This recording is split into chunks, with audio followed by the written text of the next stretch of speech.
everything held together by gravity from galaxies to solar systems. As dark energy grows even stronger, it'll tear apart atoms, nuclei, and subatomic particles.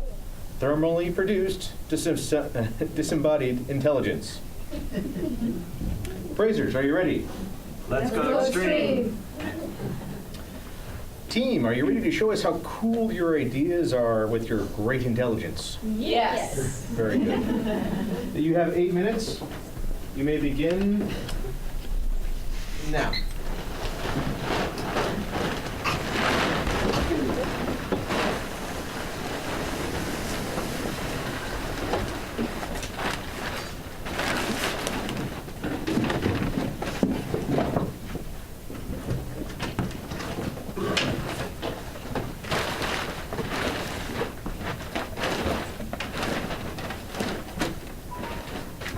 And if we finish this mission on time, we'll make it back for her 5th birthday. And how old will Ben be? He'll be almost 8 when we get there. Does he still want to be a theoretical physicist? Sure does. Takes after his godmother, I see. Captain, we have a problem. What is it? Everything around us is made of antimatter. How is that possible? Antimatter behaves exactly like normal matter. In theory, you can make anything, even a human being, out of antimatter. And you wouldn't be able to tell their atoms had positive nuclei and negative outer shells.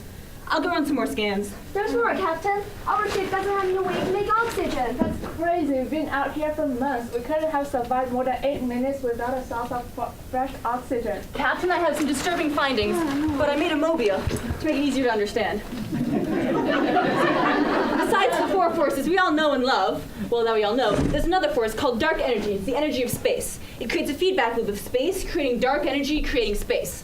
As the universe grows older, dark energy grows stronger than gravity, like it is right now, and tears apart everything held together by gravity, from galaxies to solar systems. As dark energy gets even stronger, it'll tear apart atoms, nuclei, and subatomic particles. We're experiencing the end of the universe, a universe in which we are made of antimatter. How is that possible? How did we get here? For this, we'll turn to sock puppets. Hello, I'm Albert Einstein. Sometimes the energy fluctuations of space are large enough to create a particle. The more massive a particle, the less likely it is to be produced, because it requires more energy. Hello, I'm Ludwig Boltzmann. Since the universe is so huge and lasts for such a long time, quantum fluctuations can create large objects, from atoms to molecules to 4 people in a spaceship made out of antimatter. So, near the end of the universe, quantum fluctuations just happen to create us, our planet, our species, our families? They never existed? That's right. Oh. Well, are we in any immediate danger? Well, there are a few things that can kill us. First of all, we only have about 5 minutes of oxygen left. If we survive that, dark energy will eventually start to tear apart the atoms of our ship.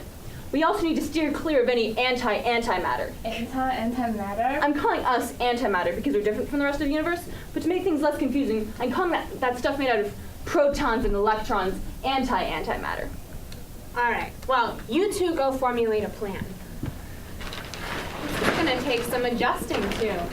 We are made of antimatter? Not to mention that our friends and our families never actually existed. Well, I've been trying not to think of that. Too much of that talking. You might have to take over as captain. No, I'm sure it will never come to that. I know you're strong enough to keep on going even though no loved ones wait for our return. We're just drifting through a wholesale universe with nothing and no one to live for. Anyway, I should go check out the others. She's right. Everything I had was a lie. The universe is trying to kill us. And I see no reason to resist. Captain, we have a plan. Yes? Particles and antiparticles often appear together before traveling through time and annihilating each other. This process could also be seen as a single particle appearing, traveling forwards through time, then turning around and traveling backwards through time as its own antiparticle. So, since we are made of antimatter compared to the rest of the universe, we're also traveling the opposite direction through time. How does that help us? Puppet Einstein again. See, time is experienced differently for moving and stationary points of view. If we were to accelerate to nearly the speed of light, which our ship is capable of, while we experience 4 minutes, the universe outside will get billions of years younger until it's hospitable again. Remember, even life made out of antimatter couldn't survive the dark energy out there. But even in a younger universe, there's nothing there to help us survive. Unless quantum fluctuations created an antimatter planet in orbit around an anti-antimatter star. But the odds against that are astronomical. And here comes the most vital theory of all. It's going to sound crazy. You're a theoretical physicist. Everything you say sounds crazy. Fair point. Anyway, I'd like to introduce MC Schrödinger and the cats. You can interpret quantum physics in many ways, but the multiverse theory is what will save the day. Every possibility creates its own universe. The cat is alive, and the cat is on a hearse. Now, which of these worlds does the feline experience the one in which it's alive? That's common sense. So even if there's just a small chance to survive, the chance exists, and thus we stay alive. So we can't die. Basically, if there's only a minute chance that such a planet will appear, we experience the universe in which it does, because otherwise we'll die. I see. Now you are probably wondering how we are going to avoid all the antimatter out there as we accelerate. We can make some gear to solve that problem too. We found our own space station nearby. One of us can go to the antimatter pod we keep for maintenance and retrieve pieces from the station. And then we can give them a negative charge and give our ship a negative charge as well. So we accelerate. The two like charges will repel each other so they never touch. And the ship will deflect any antimatter in our path. And this is the model I made to show what it will look like. It uses magnet instead of electricity. But you know, it's the same idea. Negative repelling negative. That's a solid plan. I'll be the one to take the pod out. Just one more thing, Captain. Something is wrong with the airlock, and if it's open on the way, it will trigger a reaction that will change the charge of our hull, attract our antimatter pod, and block the ampere ship. So when you go out, you should only open it halfway to be safe. Noted. Well,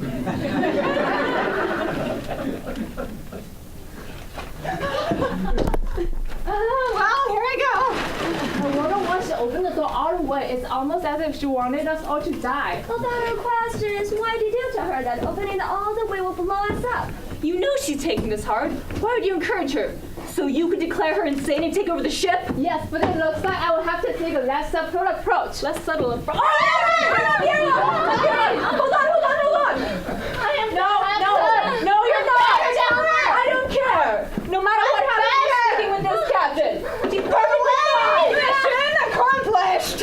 What's going on in here? She was about to throw us out the airlock. She was driving you to suicide so she could declare you insane and take over the ship. You don't deserve the honor of serving as my first officer. Lock her in her quarters for the rest of our journey. Yes, sir.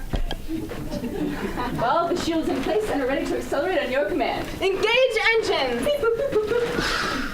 Good old acceleration. It's just like having gravity back.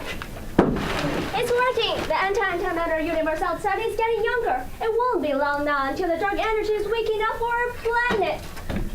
Look! Thermal production at its finest! Captain, that planet is indeed made of antimatter, and it's inhabited. Decelerating. I'm getting a message from a planet. They say, welcome home. They're sending a probe with cargo on board? Picking it up now.